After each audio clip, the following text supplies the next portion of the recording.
мужчина, который живет по закону подобия, он и с телом будет работать по этому же закону.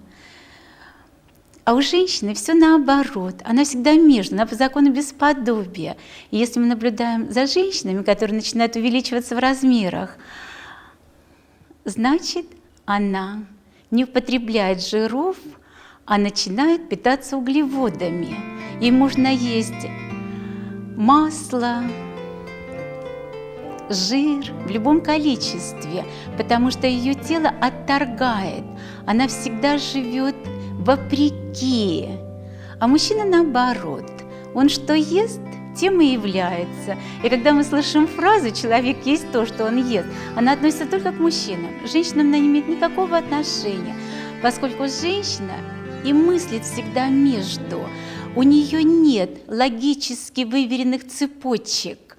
Она берет одно, отталкивается от него, внутри ее мозга что-то пролетает как импульс, и на выходе мы получаем совершенно невероятное сообщение. Это называют женской интуицией, хотя на самом деле это нормальная, обычная работа женского мозга, в котором течет белое время. Итак, о женщине, если вы к ней шагнули, вы должны быть в постоянном прыжке, потому что женщина – сама дуальность. Окружающим кажется, что женщина может обманывать, женщина может лгать, ее иногда называют лгунья, но это неправда. Просто женщина внутри себя уже проживает целый мир ощущений.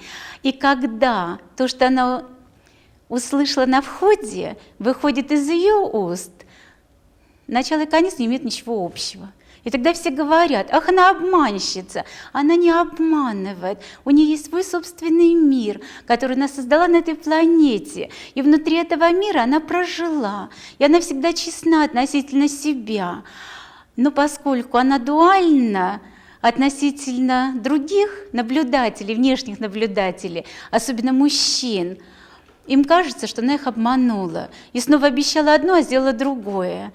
И когда женщины начинают общаться друг с другом, они должны это учитывать. То есть внутри каждой женщины есть призма, которая проглатывает солнечный свет и отдает этому миру в определенном спектре. Она всегда разная, она всегда неуловимая. Женщина – это нечто текущее, постоянно меняющееся. Женщина всегда слушает себя. И внутри себя она проживает огромное количество жизней, огромное количество образов. Женщина тоже рвется к звездам, но совсем не для того, чтобы туда улететь, а чтобы их услышать. Женщина выходит под лунный свет и начинает в него погружаться. И женщину можно сравнить с облачком, которое наслаивает на себя, наслаивает все новые и новые впечатления. И каждое впечатление не похоже на предыдущее. Всем кажется, что она ждет романтики, и она достаточно романтична. Нет, внутри нее идут очень жесткие процессы отбора. Она просто знает, что она должна стать менее плотной. И когда она делает шаг на вход, то на выходе она должна на порядок быть тоньше, чем на входе. И вот сейчас достаточно смешно. Все женщины решили, что если они свое тело сделают тоньше, они будут настоящими женщинами. А речь не идет не о теле, речь идет о подаче себя, речь идет о звуке. И если ты на входе получаешь что-то более жесткое, грубое, мужское, то на выходе ты должна стать нежным, ласковым, женственным.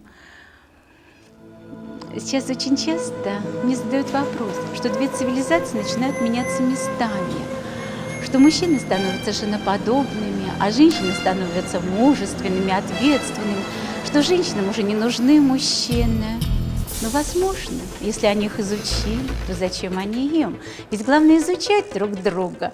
И если женщины познакомились очень хорошо с цивилизацией, которая внутри прошла и стала чуть грубее их самих, то они могут от нее отказаться. Это их право. И когда мы видим женское образование, кстати, не может быть ни женских обществ, ни женских дом, ни женских государств. Это в принципе невозможно, потому что каждая женщина, она неповторима, она всегда возьмет свой разбег, она найдет свой ракурс, свою победу, свою дуальность и всегда просквозит между. Иногда женщину сравнивают со змеей. Они имеют на это право. В эзотерике это называется великими нагами или великими змеями. Возможность, обвивая, извиваясь, стать хранителем данной земли, и сам символ телесного здоровья, он тоже проистекает от женщины, проистекает от змеи, от раздвоенного язычка. Но когда говорят, что из этого язычка капает яд, не верьте, дорогие мужчины.